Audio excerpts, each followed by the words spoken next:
Kumusta? Ayos lang. Ano, magpaspa ka? Hindi, magpapamasahe sana kami ni Janice eh. Okay, nasan siya? Yun, may trabaho, kaya siguro next time lang kaming magpapamasahe. Ganun, Oo. sayang. Oo. Kasi ako yung manager dito. Libre yung masahe nyo ni Janice sana ngayon. Ganun ba? Ikaw manager, libre? Hindi. Actually, meron kaming contest sa mga masahista namin ngayon. Isasama namin kayo mag-asawa dun sa mga mamasahihin nila, i-judge nyo sila kung sino yung pinakamagaling, kaya libre. Parang ayos yun Ayos talaga. Game, tara! Sandali.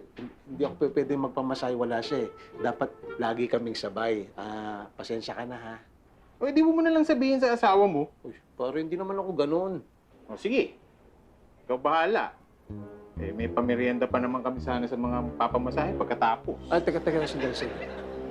Saan ako pwesto dyan? Tara, pasok tayo.